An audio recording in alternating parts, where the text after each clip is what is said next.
That reports by SABC News Politics Editor Mzwandile Mbeje. He joins us now for an update, and let's see if he's still standing in the rain. Mzwai, we should have warned you about English weather at this time of the year. Yeah, no, I needed that warning. It is biting. The chill here is biting, Peter. Right. But what can we say? We have the work to do. So the president didn't get a warm reception by a few people outside the embassy just at Trafalgar Square? Oh yes, South Africans, it doesn't matter where they are, Peter. So when they are not happy about something, they will simply say that. So we saw a handful of protesters outside the South Africa House at Trafalgar Square, as you have said, a protest against the president, saying he doesn't have to be here. He needs to be home to fix everything that is going wrong. They were complaining about the issues of energy, the issues of unemployment, health, and so many other ills that are afflicting our country. But Peter, before perhaps we continue the discussion, let me bring in my colleague here, Busi Chimombe, who is together with me covering this state visit of the president, to get a sense of what she has gleaned so far from everything that has been happening. We know that the actual state visit will begin tomorrow, and where he will be meeting the king, who has invited him. Peter, as I've said, I'm with my colleague Peter Busi Chimombe. Busi, you've been seeing a lot of things, you've been making comments, you've been observing. So what has been your take on what happened today?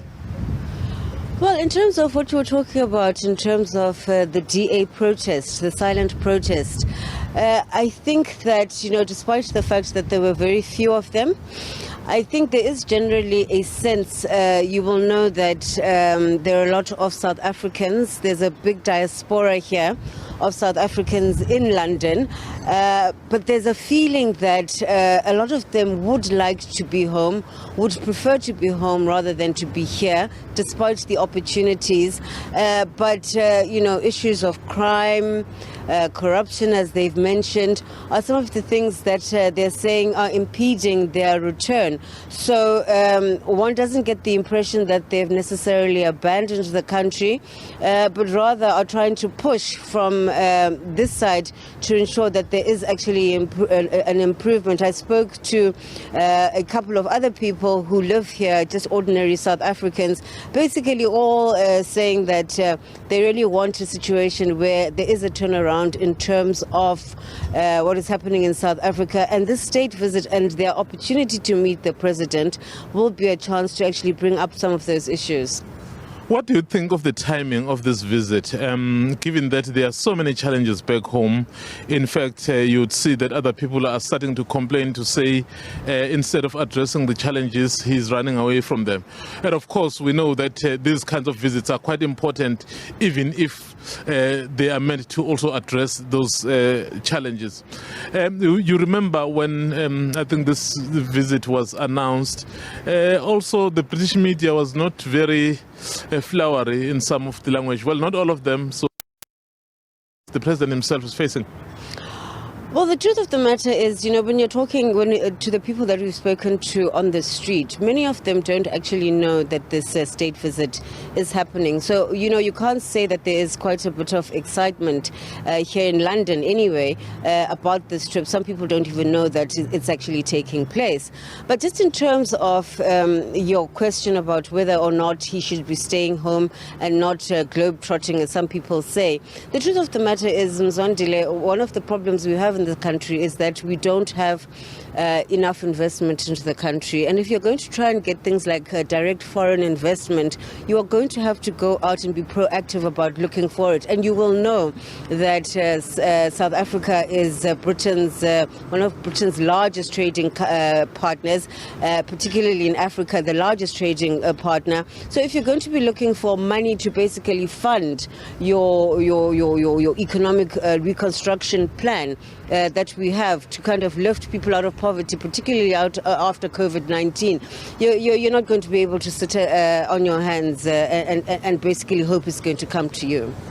Very quickly, what can we expect tomorrow? Well, tomorrow is going to be a lot of pomp and ceremony, as they said. There's going to be a ceremonial welcome for the president at a place not far from here in central London. It's going to be a regiment of the British Army on horseback.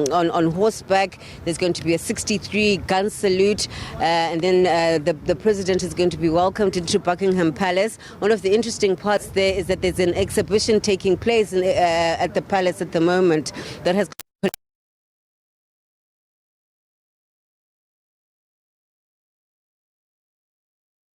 consort Camilla has been advised not to wear the large Cullinan diamond that was given to Queen Elizabeth, basically saying that if she wears it, because it's from South Africa, from a South African mine, given to the king in 1906 at the time, basically it will recall the history, the colonial history of South Africa and mining in South Africa, and would be seen as a slap in the face of the president. So that was a kind of an interesting antidote in terms of what's going on the side in terms of some of those issues.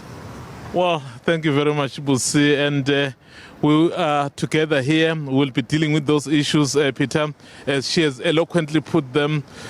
So tomorrow, when the state visit and the pageantry and everything happens, so we'll be able to give you everything live, Peter.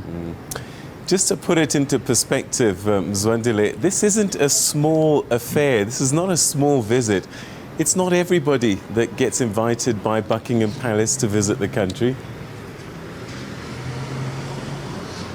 Absolutely, Peter. You know, just to put into context what you are saying, is that ordinarily the king, well, in this instance, it's now the king, they only invite about 2 leaders, foreign leaders, for a state visit a year. And then just imagine this new king has just taken over a little over a month. He has already invited our president, so which means this is very significant. Of course, we know that this invitation had been extended by the late queen, but the new king was not bound by that. So it is his reign, so he has decided himself that because of the kind of interest that he has, he will invite President Cyril Ramaphosa. It's quite significant. In fact, it tells you something about what Britain wants to do, particularly after exiting the EU. So they do want to explore new opportunities. Yes, they've been in Africa for a long time. They've been everywhere, but the world has changed, and I think they want to grab those opportunities as well. And I would imagine when it comes to the continent and also the Commonwealth, South Africa is a key ally to have.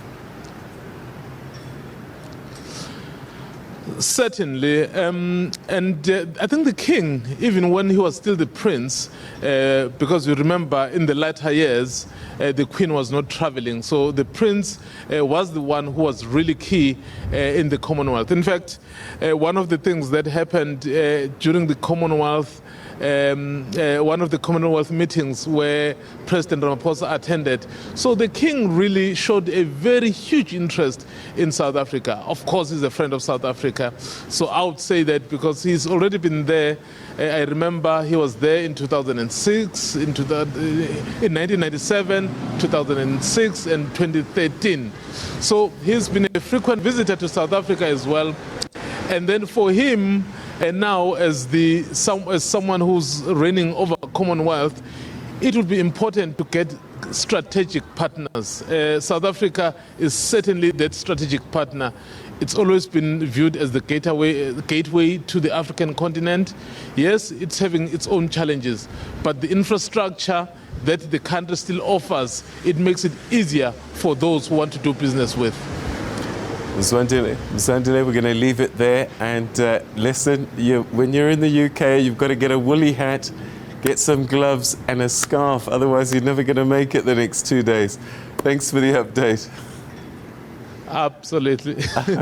Thank you so much, Peter. I appreciate that. All right. That's our politics editor, Mzwandile Mbeje, covering the state visit. And as he said, I mean, this is enormous. Only 2 heads of state are invited by Buckingham Palace a year. And so this isn't the kind of invitation that you turn down.